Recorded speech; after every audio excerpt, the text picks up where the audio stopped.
And welcome back to the Check Swing Podcast with myself, Jay Chris, and my man Cobra 39 today. What's going on, man? What's up, sir? How you feeling, man? I'm feeling better. And why am I feeling better? Because last week was supposed to be our second episode, and today is our second episode. But last week, I fell ill, suddenly ill last week, and just out of nowhere, just kind of came out of nowhere. And I called Miguel from the car without giving a whole bunch of details. I called Miguel, I was like, Miguel, or excuse me, Cobra 39. I don't think I'm going to make it.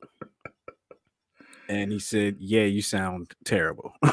I thought you were on your last leg. I mean I couldn't tell if you got shot, if you got hit by a car or both. I was like, my I felt goodness. like all of that happened. No disrespect to people that have gotten shot and or have gotten hit by a car. We're gonna get canceled already. But I felt like I was, yeah. Shout out to my wife for helping nursing me back to health, because without the wifey unit, I'd probably still be in bed trying to figure out what the hell is going on. Gotta Shout be out to honest. her for handling the cleanup too. Yeah, there was a cleanup situation. Yeah. So I'm not going to continue on with that, but yeah. Last week was an experience. But we are back here on the Check Swing Podcast. We got baseball from a coach's perspective, from a slightly different perspective from what you may be used to. And with this week's show, if anybody has seen it, first let's take care of some particulars. Of course, if you have any comments or anything that you want to add or submit to the show, you can add them here, of course, in the chat where you're watching. Or if you may be listening and not watching, you can also text us at 215-486-0335. That's 215-486-0335, and that will get your comments through. And you also may win a lunch paid for by Cobra 39 over there, and via Cash App. If you can, at the end of the show, I'm gonna give you opportunity to win that prize. Yeah, I just put them out there like that. But with all that being said, we put a question out there that is almost like one of those lifelong questions that doesn't have a right or wrong answer. And it really, to me, it depends on the perspective, right? And that question was championship ring or Hall of Fame. What would you rather have in your career? Championship ring or be a Hall of Famer? And I'll let you have the floor on that, Miguel. I know, we talk about that before, and it's a tough one, right? Like, it depends. I already know how I'm going to answer it, so I'm ready. I mean, when I look back on my favorite teams, growing up and whatnot, like being a Phillies fan, growing up in the '80s and the '90s, not too many great players. Not too many Hall of Famers that we saw growing up. I mean, when I started watching baseball, Mike Schmidt was like on the tail end of his career. So I grew up watching like the likes of like Jim Lindemann or Peter Dickie Thon. Cavilla, What'd you say? I said Peter Cavilla, Von Hayes. Hey, Pete Cavilla. I love Pete Cavilla, but I liked Cavilla. not a Hall of Fame player, right? No, no. Um, Phillies between World Series runs, Phillies did not have a whole lot of Hall of Fame right, um potential talent. right. So where are you on this? Because like I said, I know where I'm going with it. I'm leaning towards championship, and I only say that because I think to be a Hall of Famer, I mean, you have to be in like another level, higher echelon, which should be the goal anyway. But if you're not, and you're on a championship team, then you'll kind of still be remembered, if that makes sense. Yeah. So Yeah, perfect. absolutely. So if you look at like the Eagles, the 2017 Eagles, right? Mm-hmm. You got Nick Foles, you got LeGarrette Blount. You had a great team, good role players, but not necessarily Hall of Famers. Right. You know what I Right. mean? Now, Right. if I was going to personalize it, I'm greedy. I want both, but if I had to kind of choose one over the other, Mm-hmm. I think you might be remembered more as a member of a championship team than you would being a Hall of Famer in some regards. And part of the reason why I say that is because I was, me, I'm the research, bum. I saw a quote from Tracy McGrady back in 2017, and it made me feel kind of weird. I guess it kind of it unsettled me. Okay. He said anyone can win a ring, but not everyone can make it to the Hall of Fame. It's true. It's true. Which kind of brings me to Which he didn't win a ring, by the way. no, he did not win a ring. He didn't win a ring. He did not, and he never came. No, I think he came close one time. I think he was on the bench of like the San Antonio Spurs that lost to the Heat. That's right. Yeah. I think he was on that bench. Which to hear Tracy McGrady on the bench is like, damn. But I think your answer is similar to mine, and my answer is it depends, and it depends on what type of player am I, right? Am I Tracy McGrady, great player, Hall of Famer, that doesn't need to be remembered by winning a championship? Or am I Nick Foles or Adam Morrison that will not be remembered? Well, Nick Foles will be remembered. He won a championship. He got a statue in front. See, that's right. So that was a bad example. Statue of himself. You know what I mean? That was a bad example. But that's because he won a championship. Right. If he doesn't win that championship, there's no statue, there's no Philly, there's none of that, right? Mm-hmm. Adam Morrison played with Kobe Bryant, was a star at Gonzaga, got to the league, and couldn't really get off the bench, right? But he's got like 2 rings, at least. If I'm an Adam Morrison, I'm taking the championships because I couldn't get off the bench, but I'm still a champion. You can never take that from me. Sure. If I'm Charles Barkley, my career will be talked about forever, but I don't have a ring. So to me, it depends on what the type of player. Am I a great player now? Then I don't need the championship to define me. But if I'm not a great player, I need that championship to be remembered in a sense. So it depends. My answer depends on the type of player I am. Right. Do you remember in 2008 when the Phillies had the parade and they had their 2009 when they did the trophy ceremony or the ring ceremony right before the season opener started, and they announced everybody coming out. Mm-hmm. Do you remember the one player that got booed? The one player that got booed like horribly. He was a pitcher. He only played for the Phillies for 2 years, but he was kind of an all-star a couple years before that, but they signed him to like a big contract in like 2007. Was absolute garbage. His ERA was like 6 and 8 respectively for the Phillies. No, I don't. His name was Adam Eaton. Adam Eaton. Yeah, I remember Adam Eaton. Yeah. So I think it's still on YouTube. If you watch the YouTube of him coming out, because they announced him because he was on the roster, but I don't think he was on the playoff roster. So they said, and now, pitcher Adam Eaton. They booed him mercilessly because he was absolute garbage. And he just comes out and says, thank you. I appreciate it. I love you so much. But he still collected that ring. You know what I mean? Part of the championship. So kind of piggybacks off of your answer. But now you can't take that from him. You can't take always going to be a champion. But you can't take the Hall of Fame from somebody either. Right. Like O.J. Simpson is a Hall of Famer. Never won a champ, never even sniffed a championship, right? Yeah. But he's a Hall Yeah. of Famer. Yeah. You can't take that from him. Even if he was convicted of murder, you couldn't take that. You couldn't take it from him. He's a Hall of Famer, but he would have been I mean, convicted. he tried to take his trophies back too, but that's another story. Right, he tried to take it. I mean, what he sold his Heisman, or yes, whatever the case may be. But the only organization that I would say deletes history is the NCAA. They will go back and delete your history, Right. and say it never happened, i.e. the Fab Five, i.e. USC and their title run in the early 2000s.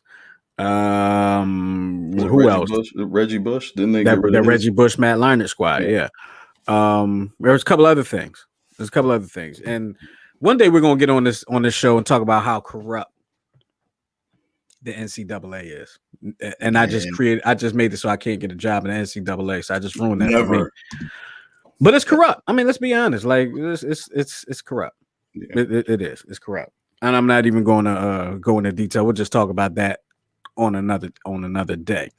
So when I think about some of the great players, some of the great baseball players coming up that I saw that I don't think won championships, right? Ken Griffey Jr. didn't win a championship. Oh, I was ready Frank Thomas did not win a championship. That's not true. He was on the White Sox in 2005. He was a role player at that point, and I think he got injured. You're right. You're absolutely right. He only played like maybe 45 games, but he was on that team. That's like the forgotten championship for me. Like I don't even remember. Yeah.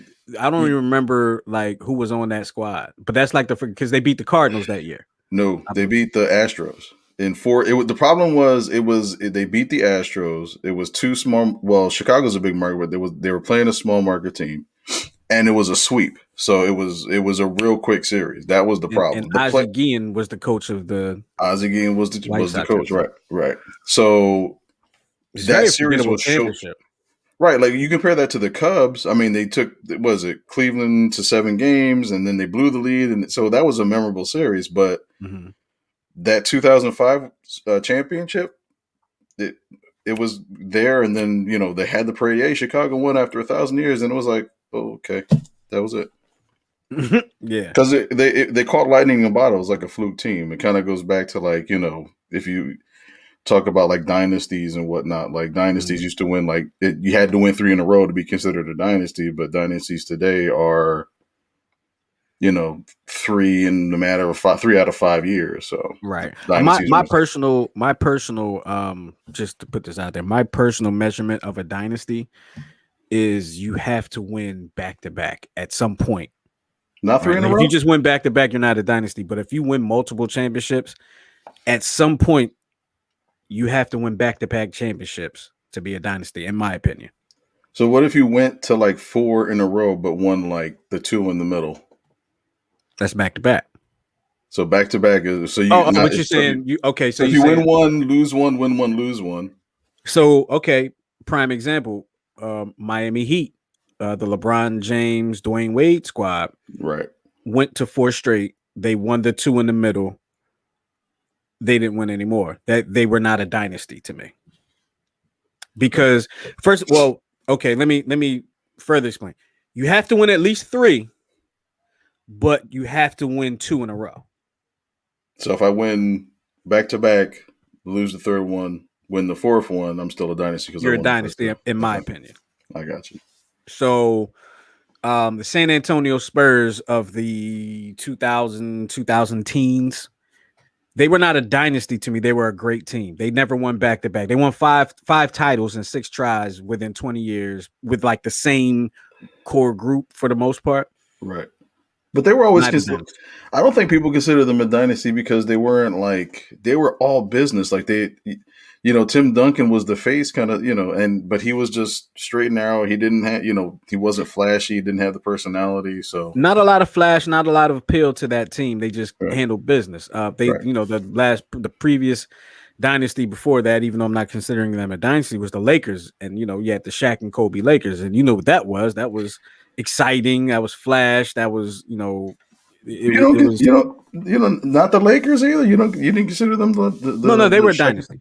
Oh, okay. That Shaq and Kobe, they were a dynasty. They won All right. they three-peated. Right. That's what. Okay. Yeah, they three-peated. So yeah, they're definitely a dynasty in my eyes. Gotcha. And they kept it moving. But that dynasty is kind of weird because you have the Shaq and Kobe era, Shaq and Kobe championships, the three, and then you have a couple losses there, and then Shaq is gone, and then like the Lakers, you don't see the Lakers in the championship anymore. Then years later, Kobe gets back to. Did he go to 3 straight? No, he went to 3 and won 2 because they beat the Celtics and they beat the Magic, and they also lost to the Celtics. So that second, like Kobe was a dynasty, but Kobe was his own dynasty. That second Kobe team was not part of the Shaq and Kobe dynasty. That was just a Kobe dynasty. I'm starting to not make sense, but it makes perfect sense to me. Makes perfect sense to me. It makes sense. 215-486-0335. That's the number. Get your opinions in. You're listening and watching and checking out the Check Swing podcast here on New Twist Radio. Two baseball coaches with some baseball talk from a different perspective. Last time we were on, we didn't talk much about the coaching aspect of what we do. Let's talk a little bit about that, if you don't mind. Right now, you and I are both coaching for a facility here in Pennsylvania, and we're coaching youth, 10U and 11U respectively. And we're coming from last year coaching teenagers, right? Teenagers, kids going into their junior year. And also previous to that, we were coaching a high school team up until the pandemic. Now, let me ask you this, because I was with the school, coaching with the school before you. Your experience as a coach has been what?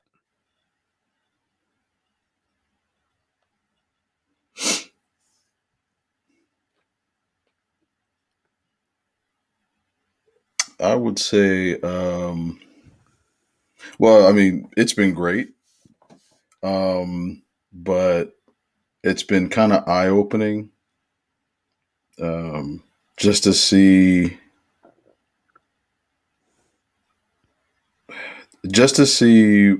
what money can get you and what money or lack of funds can get you. Just seeing it from both spectrums, you know what I mean? Because, you and I coached in I don't even know what term to use because the people don't like to say low income school district or poor school district, but we, Underfunded. Underfunded. Thank you. That was the word I was looking for. Remember, but it's just amazing to see, and even like the ideology and the framework of trying to make something out of nothing, and then when you do have something, when you have the ingredients, it's just amazing to see the disparity. It's amazing to see like how far apart things are. That's kind of the heartbreak. That's kind of the heartbreaking thing, because like you and I, we coach. I think where we in the high school portion in the underfunded school district, we have a lot of athletes, but not baseball, but not baseball players, right? And people that are like coach like us, they know what we're talking about. But for those that are kind of like novices, like a baseball player, you can start your first practice. Let's turn to 4-6-3 double play. Let's play corners in, middle infielders double play depth. And when we do that in our first practice, everybody's like, half of them are like, okay, where's second base? What do you mean by halfway? What are we talking about? So it's like we have to teach the game to ninth graders as if it's the first time they've ever played the game. Whereas in the facility, they kind of like ran the practice themselves. We just told them what we were going to do. So, using that example, let's turn 4-6-3 double play. Okay, I'm in position. They talk to each other. Boom, bam. I hit the ball. They do it. Mm-hmm. But I think for the first month, 4 weeks, 6 weeks, we're just teaching them why it's important to run to first base. Mm-hmm. You know what I mean? So it's just it's hard, It is very, very difficult, to be honest with you, because when you have a knowledge of the game that is, when you're a coach, you're expected to have a knowledge of the game that is beyond the athlete you're coaching, right? Mm-hmm. And you've played the game at a certain level. You've played with guys that played at a certain level. You experience things in a different way. So the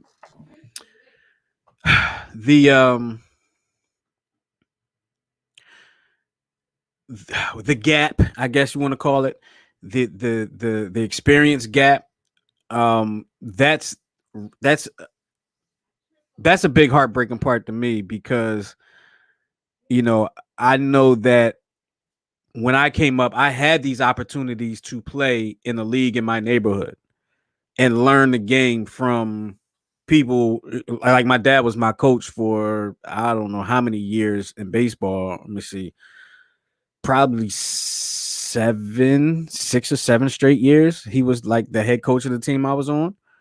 And then, with being that, like, I got out there early and I found out I love this sport. And it just so happens my dad is a big baseball guy, and I would go home and all of a sudden we having a catch. I'm learning how to throw at a young age. I'm learning how to hit my target at a young age. A lot of times in our situation, they come to us, and not only are we telling them why it's important to run to first base, but we got to teach them basic fundamentals of throwing and catching the ball, which I've actually noticed is getting, there's more of a teaching curve now than there was when I first started my coaching career. And it seems like that is expanding in a sense. Because the experience is not there, the funds are not there, the money is not there. And having somebody that understands that is very important. And it's very important when you go forward in your trainings and stuff like that. Like, you have to understand the kid that you are coaching. Mm-hmm. You and I are both in a Facebook group. I believe you're in the Facebook group too. Yeah. Black Boys Play Baseball. Yeah. And I'm watching, and I look in this group all the time, and I say, and I see all these kids of these youth teams all around the country, playing. I think about the Taney Little League squad that went to the Little League World Series from Philadelphia. Right. We actually coached against them last summer. If you remember, we coached against them last summer, and we got trounced. We got trounced, and we had a team of experienced players, and we got trounced by that squad.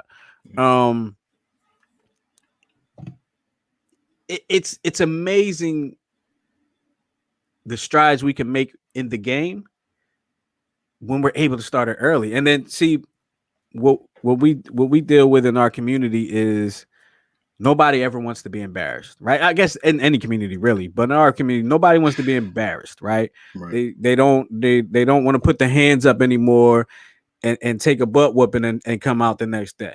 They want to handle it a different way now. They don't want to. We've had guys that we've coached that have quit the team because they weren't going to be starting, but they just didn't realize they didn't have the skill set. Right. Like, it's a whole it's so much that goes into our experience. Like there's a whole mentality, there's a whole um demographic. Like there's so much that goes into it. Um, was that something that you were expecting when you got into this as a coach? I think when I first started, I was head coach of the JV, Mhm. and I saw what, because you were the assistant when I started, and then we had another person as the head coach, and when I saw what he had in place, I'm like, this is great. You know, he had the stations, you know, he had some of the equipment, some of the stuff that we do now at our facility. And Mhm. I'm like, all right, there's no way like we can't at least be competitive, you know. And then I think one of the first practices I had, and I started to see like how far, you know, we were. You know, I think my first year we had a total of like maybe 25 players, which was great at the time. But just the understanding, like, you know, this is a game. I, our generation hates the word failure, and the first thing we teach about baseball is that in order for you only have to be successful 30% of the time to make $1 million. You know what I mean? If you're a 300 hitter, you're a millionaire. And that's something that you've mentioned on many practices. And Right. every time you mention it, like I get it, and I hope it gets through to them. But I just wonder, like, how that comes through to the athlete, because they're used to you need to execute every single time in any other sport. Right. And defensively in baseball, you need to execute every time, right? But Right. offensively, 30, 30% of the time, you're in 30%. the Hall of Fame. Right. And that Without and that running goes around. that goes back to that athlete versus baseball player. Because how many athletes have we had on our team? We've had track stars, shot Mm-hmm. putters, Mm-hmm. football players, and basketball players. But how many times did I hit a fungo to an offensive lineman and it shimmies off of his kneecap and he talking about, yo, can you hit it slower? It's like, no, it's not going to come slower to you in a game. You know what I Right. mean? But it's something about, like you said, that embarrassment that, like, you know, I'm supposed to be perfect or I'm supposed to run at high elite efficiency.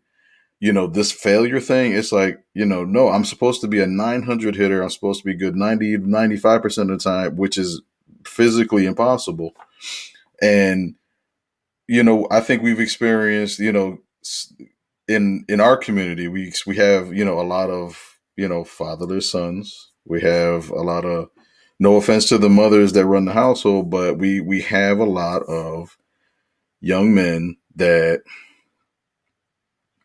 believe that they are better than they are. And not to say, you know what I'm trying to get at. Like, it's not, Absolutely. Absolutely. I know what you're saying. you know what I mean? It's the thing where they're not seeing the example, or coming up in a sense of um daddy, can we have a catch?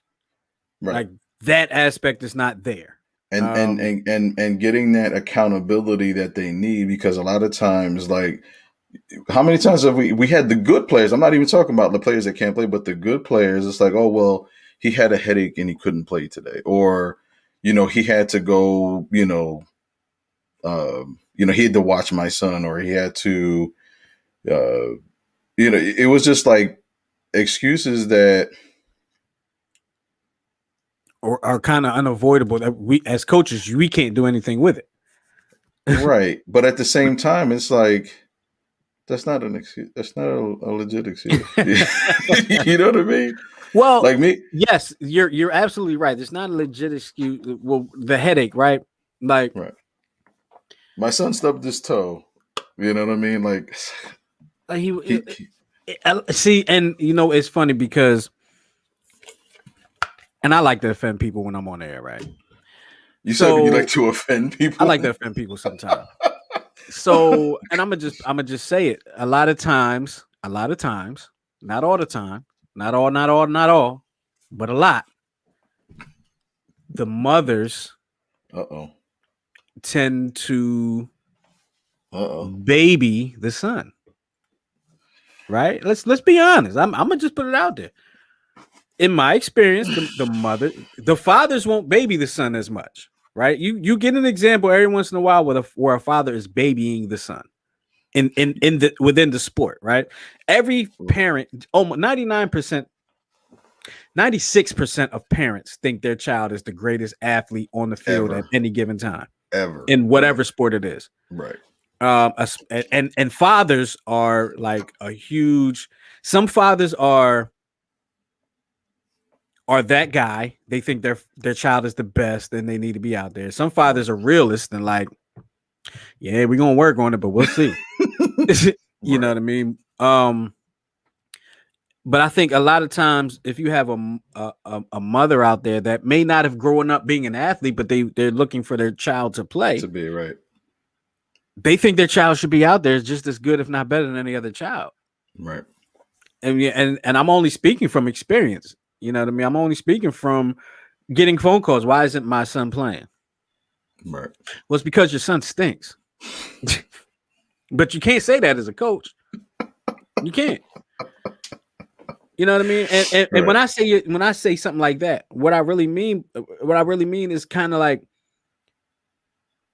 if I put your son out there based off what we've been seeing in practice, right, your son could come home very damaged and hurt, and now you're calling me wondering why your son got hit by 14 ground balls on the shin because they haven't learned to put their glove down yet.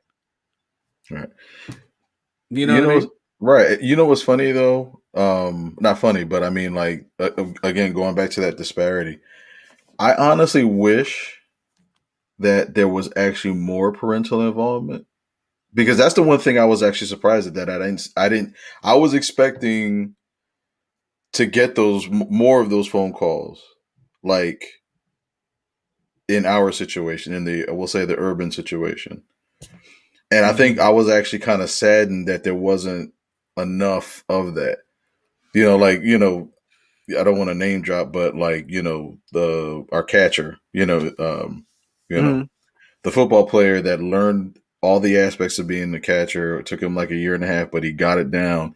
Wound up being, one of the best catchers that I've seen to not be a catcher, I know his background, a lot of children, fatherless home. So he kind of didn't run the house, but he always walked around with like this integrity, like, we're gonna shoot the breeze, but I'm gonna get to work too. Now he's flourishing in college, so it was great to see. But sometimes seeing a similar player that same age, and if they had that within them, or just had like some support system, instead, like, they're just kind of roaming free. Right. You know what I mean? Whereas like at our facility, with people that are with families that pay all this exorbitant amount of money, and seeing the support that they get, that's kind of like, that's what kind of saddened me, was in disparity. Like, seeing these ball players, these athletes, like, train alone. You know what I mean? They were by themselves, and it was kind of heartbreaking to see. Whereas one of my, my second baseman on the 11. I don't know any of you guys. Yeah, you're horrible with names. Yeah, I'm terrible. I'm still learning the names on my team. So right. So like I saw one of our players. Actually, he doesn't play second. He plays all over. So one of our players, like, I think their parent had posted like, something, they had like a batting cage, or they go to the cage, or they, have something built in their yard and they're practicing every day. And it's like, in our situation, it's like, they can't, we have to get them cleats. We have to buy them a glove. We have to do things, you know what I mean? Absolutely. Like, we as coaches, we have definitely had to, I'll just say we've had to go above and beyond the call of probably what most coaches within our own conference probably have to go through. without calling out a school or anything like that. You know, I'm so willing to do anything for the kids that really show the effort. You know what I mean? The one time the kid that you're talking about called me in the morning, early in the morning, right? Called me, said, "Coach, I left my book bag in the locker room." First of all, I got to give you a hard time for that. Okay, I got to give you a hard time. How do you leave your book bag in the locker room, dog? Like, how you go all the way home and not realize that you don't have your book bag? Okay. Anyway, what did I do? As soon as I was done with work, I went up to the field. I got the book bag. I dropped it off to him because I was willing to do that because I know that kids make mistakes. I know that this is a hardworking kid, and I'm willing to do that for this kid. If it was somebody that gave us problems all the time, would I be willing to do it? I don't know. Probably not, but you know, it is what it is. Real quick before we got on the show, I was talking about I was telling you about a baseball team that was owned by Louis Armstrong, known as the Secret Nine. And we have a member of the Secret Nine, not the original Secret Nine, but we do have a member of the Secret Nine backstage right now. And he's not a unfamiliar face to those here at New Twist Radio. Of course, I'm talking about my man, Mr. R. Hunter, is in the building to talk a little bit of baseball. And R. knew he knew what our topic was today, and he wanted to chime in. He wanted to chime in last week. Oh yeah, but we all know that some things happened last week. But he's here now. And real quick before we go into your discussion on our topic, are you able to shed a little light? Because Miguel he's a researcher, just like you. Are you able to shed a light on who and what the Secret Nine were? So, I mean, I guess, and I'll go back in the story a little bit, because before they became the Secret Nine, they were the Raggedy Nine. A lot of people don't know that part, but Louis Armstrong, Miguel found that too. Yeah. So Louis Armstrong came in, and basically he played not general manager, but he was a funder or a financier of the team. And he wanted to make sure that they looked the part, they had uniforms, they had a name. So he brought into the organization, he changed the name to the Secret Nine. They went with full-scale uniforms to become a legitimized baseball team, which is why, and I don't know if you guys can see it, but to pay homage to that, on the sleeve of our jersey, we put Satchmo. That's funny. On our college team, we used to call somebody Satchmo. Remember that? We used to call somebody Satchmo on our college team. He was a pitcher too. Well, R. is here. He wanted to chime in on the he didn't. I don't know if he heard our responses to it, but he wanted to chime in on the excuse me, on the question of Hall of Fame career or championship ring. Which would you rather have? And Miguel and I kind of had the same answer, just kind of went about explaining it a different way. We basically said depends on the type of player that you were.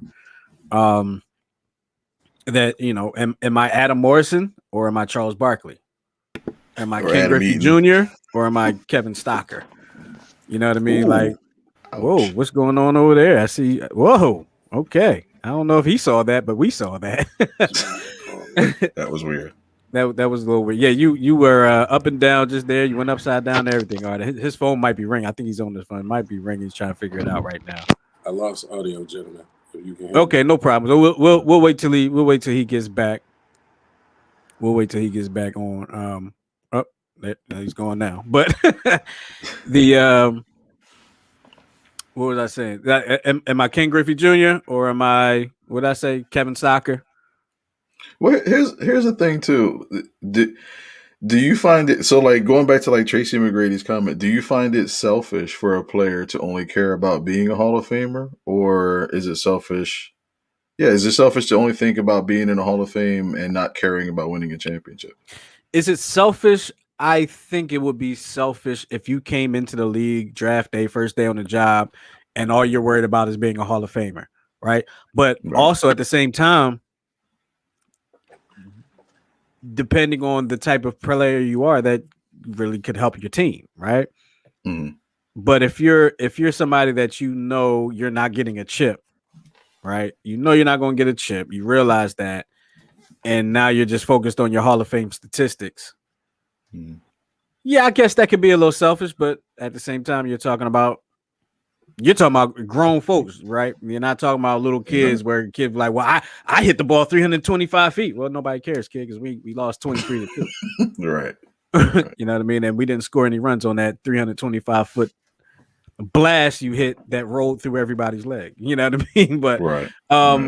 so our dot is back. We got the situation situated. Technical difficulties are cleared. They happen. Your opinion on championship ring or Hall of Fame career? Where do you stand with that? So my perspective is a bit, well, it's definitely towards the championship. And I think it just goes back to the beginning of being an athlete for me. And it doesn't matter what sport it is.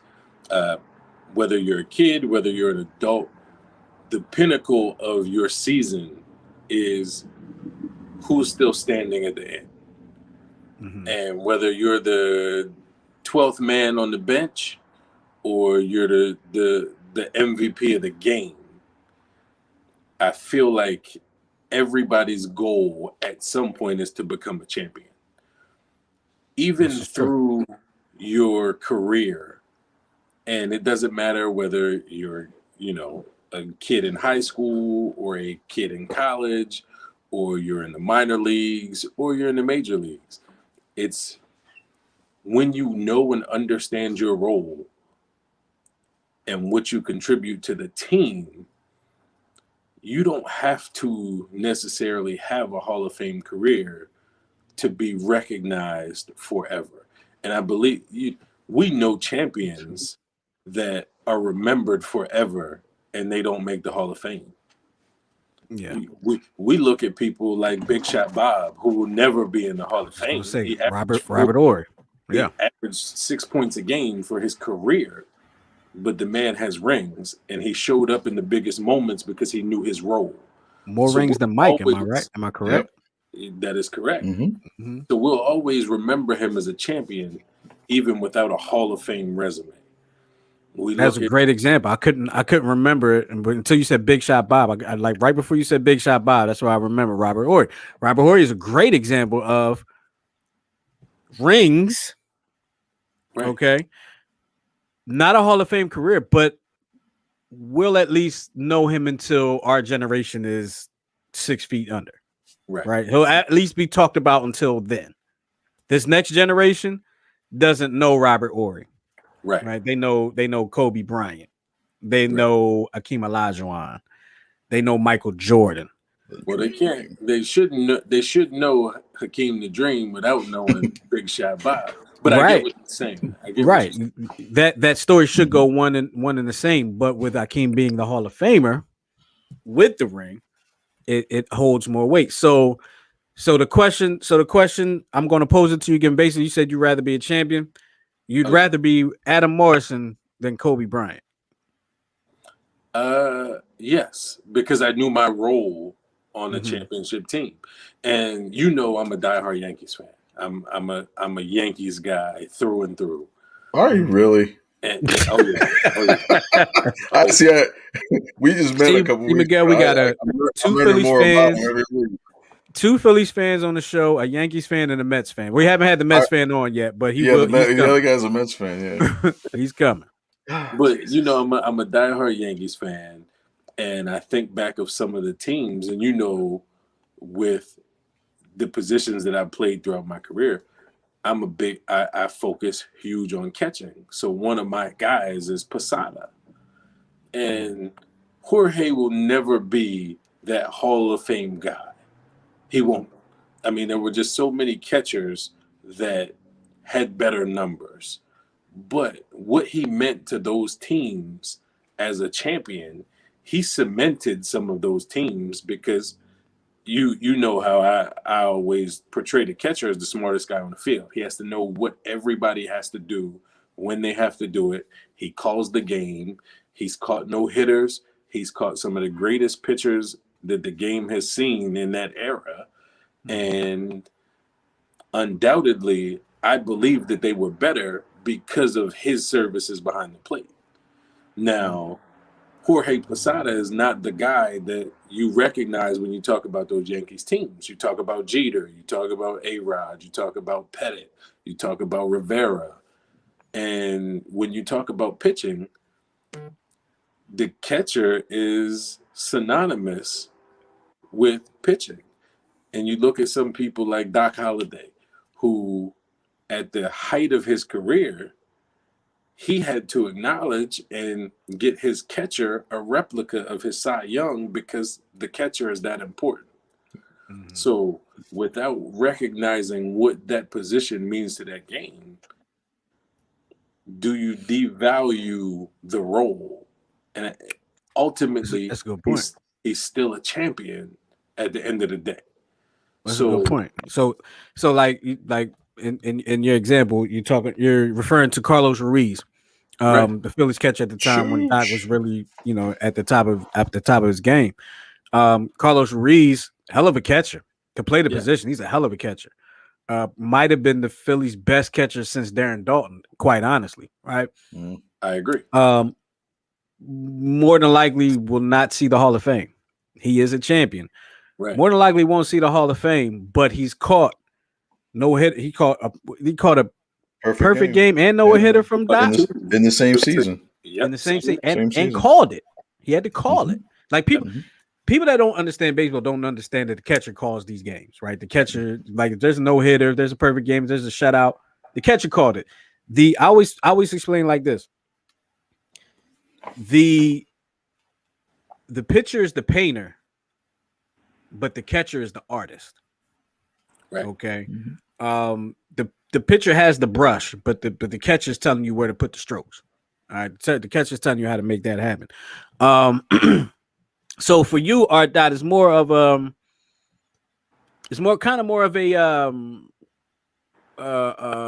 role playing thing. Like if you're a strong role player on a championship team, right. You're fine with that. Yeah.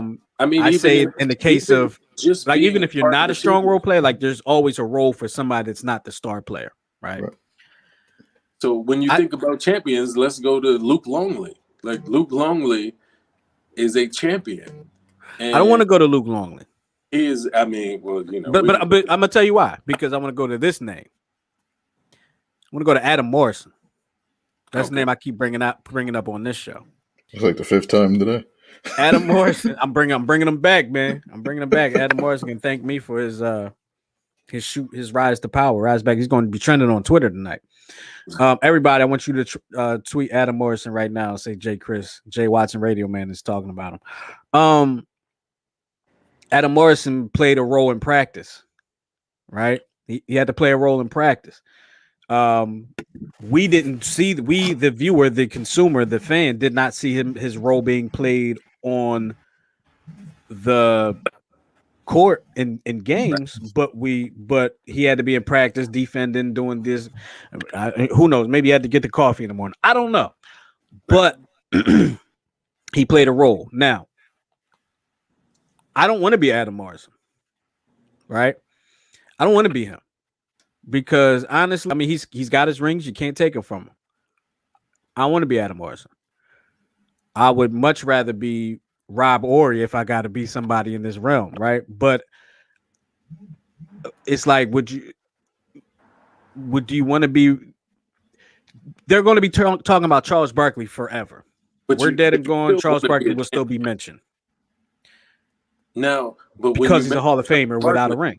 You talk about Charles Barkley in the same breath as you talk about Dan Marino, and they're great at what they did, but they didn't win at the highest level. They didn't get the pinnacle, and that you explained it perfectly.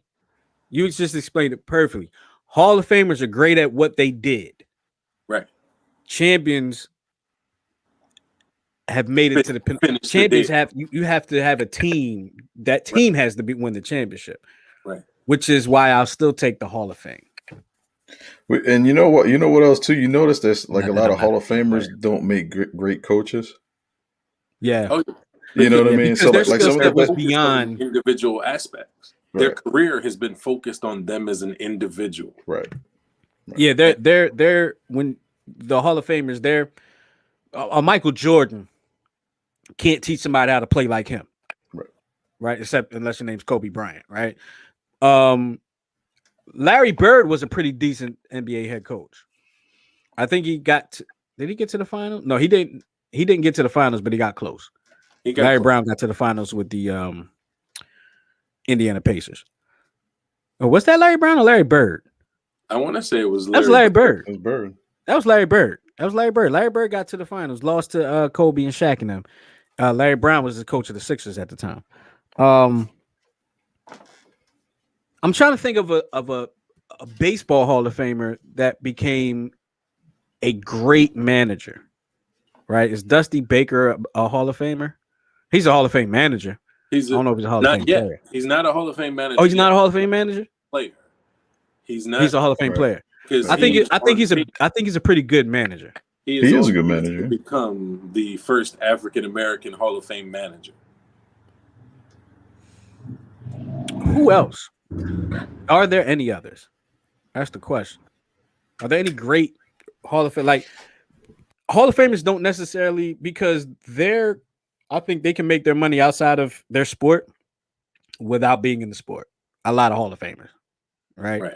Like Charles Barkley. I mean, he's not working for the NBA. He's working for TNT, for Turner Sports. He makes his money he makes his appearances and all like that. He makes his money away from the NBA. Whereas Michael Jordan went back and bought a team, and now he's making his money within the NBA, amongst other stuff too. I mean, that's probably a bad example. Mike making money blinking. He blinks and he makes $1 million.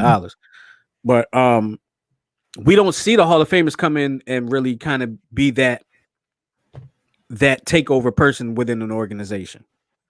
We just don't see that. Why is that? I say because Hall of Famers, this is the wrong way to say it, but Hall of Famers are self-taught.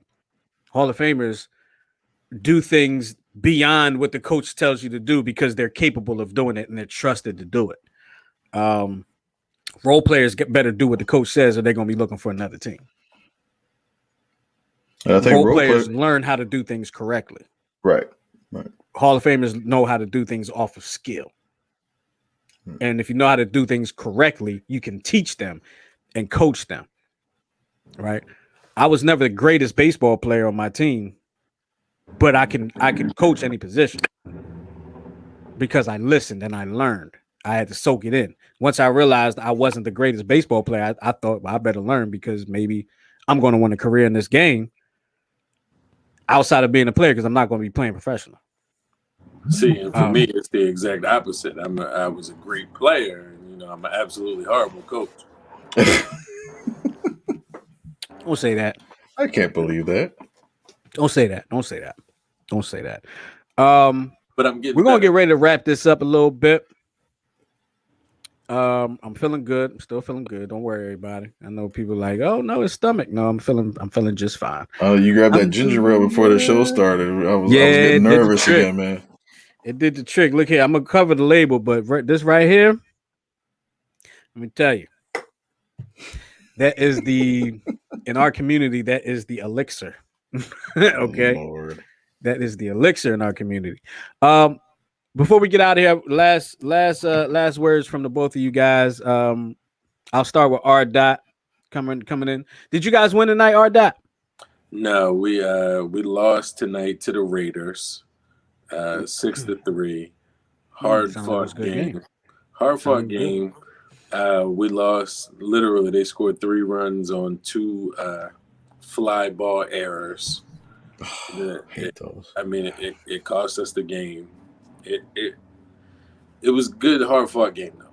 Really good, hard fought game. I had some all-star caliber plays down there at third base today.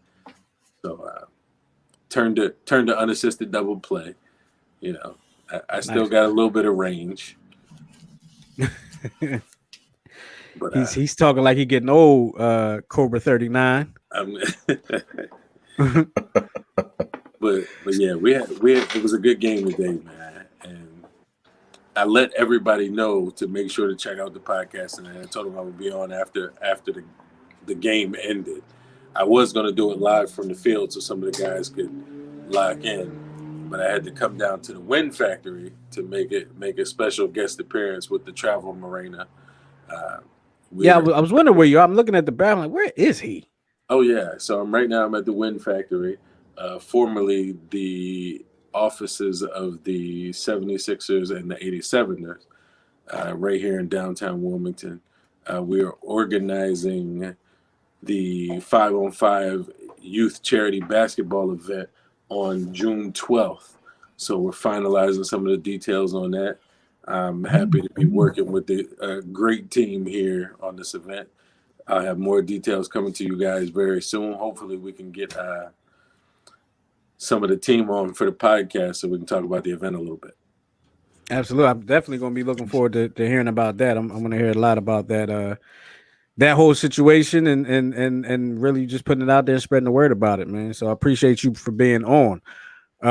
Cobra 39, any last words? No, it was a good conversation tonight. Looking forward to our next topic next week. Yeah, I'm really looking forward to the next topic. So I'm gonna do this. We have a couple more minutes left. Oh, did you want to do that? Guess the name and yep, I sure did because I think that's awesome. So every week, Miguel is going to have a different name. Okay, he's going to have a different name. Last week or 2 weeks ago, he was Pops, and that was for who? Pops Willie Stargell. Willie Stargell. Now tonight he is Cobra 39. Now I've eliminated myself from this because I had to look it up to see who it was because I didn't know. All right, so I had to. You Google. Didn't know? No. Seriously? Serious. I did not know. So you don't know? You don't have any baseball history past like 1991 or something? Is that what it is? No, there's a little bit before that, but it's more Phillies driven before 88. Yeah, same thing. 91. So Coach Hunter, you want to take a shot?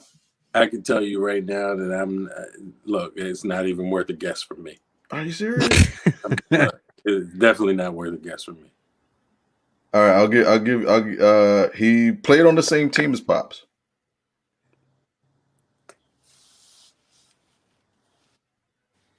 He's not. I don't think he's gonna get it. I'll give him a few more seconds because I don't want to lean on it too long. Should I give him the first name? Give me the first letter of the first name. Yeah, give him the first letter. D. Nah, it's definitely no. I don't know. I'm out. And for that reason, I'm out. All right, so the Cobra who wore number 39 for the Pittsburgh Pirates, who played alongside Willie Stargell, is Dave Parker. Wow. Bam. Wow. He was on the last Pittsburgh Pirates team to win a world championship. And those, you got to get the Pittsburgh Pirate one because that's the one with the yellow and the black. I think to associate Dave Parker with Pittsburgh. I always think athletics. So the athletics. So he played with Pittsburgh. Then he actually was traded to Cincinnati, and then he was traded from Cincinnati to Oakland. And then his last two teams were like Milwaukee for a hot second, and then the California Angels. I always associate Dave Parker with the Oakland Athletics, and I don't. It's hard for me to even associate him with Pittsburgh, and that was early in his career. Yeah, he started, and he was the MVP, All-Star MVP in '79. And if you look up that All-Star game, he made like the greatest throw from right field I have ever seen, bar none. Better than Clemente. It was the best. He threw it from like almost the warning track, a bead right to Gary Carter, tag perfect tag. It was just awesome. But he was great. He was great defensively, even though as an Oakland Athletic, he was like, way past his prime. Yeah. But he was an awesome outfielder. See, when you say throws from, I gotta look that one up because throws from right, the first thing that always comes to my mind is that Ichiro throw. Yeah. It's always the first one that comes to mind for me. This throw would probably match that or be slightly better because it was right at the plate. It was perfectly timed. It was an absolutely gorgeous throw. I gotta look it up. Yeah. I'll look it up right out as soon as we're done. I know we just hit the 1 hour mark, so I'm looking it up in 30 seconds. Yeah, throws from right field.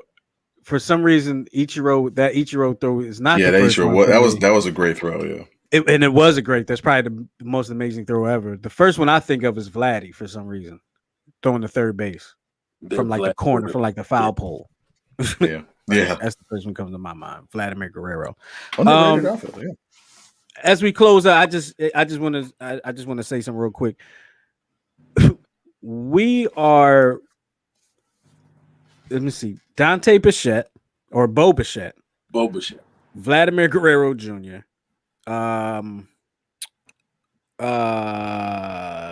Doggone it. Isn't there a Killebrew playing right now? There's a Yastrzemski. That's what Mike Yastrzemski. There's a Yastrzemski playing right now. I think there's a Gavin Biggio or something. Yeah. There's a Biggio playing. Toronto, yeah. Listen, we've gotten old enough that we can see the sons of the guys we saw growing up. We're saying you know them because they're post 91. That's why you remember them. You don't remember anything prior to 91. I'm gonna kill you for that, man. Only thing I remember before 91 is the Oakland A's and Dave Stewart, who was a Philly. He was a Philly at one time. He was a Philly for 1 year. Yeah. Well, look, that's gonna be it for tonight for the Check Swing podcast. Make sure you check back in with us next week, same time at 9 p.m. here on Wednesday night on the New Twist Radio YouTube channel, and as well as we are going to have a Check Swing podcast YouTube channel, I believe. But make sure you check the Check Swing podcast on Facebook, Instagram, and Instagram and Twitter right now at Check Swing Podcast. Right. Is that what it is? I'm sorry. Let me look it up. Oh, darn it. I should have had this ready. Yeah, too much ginger ale tonight, man. Who's in charge of production tonight? I don't know. I'm not going to say. But I want to put it out there before we finish it up. So let me see. I'm sorry. It should be scrolling across the bottom. That's what it should be. It should be. But listen, man. Look, you're saying too much right now. Check Swing Podcast. All one word. All one word. Check Swing Podcast. Check it out on Facebook or on Instagram and Twitter. And of course, anything that you might have wanted to say tonight that you didn't get a chance to, you can text it right now to 215-486-0335. So with for R Dot, for Cobra 39, for Coach Hunter and for Cobra 39 and myself, we'll talk to y'all next week. Thanks for joining us. Peace.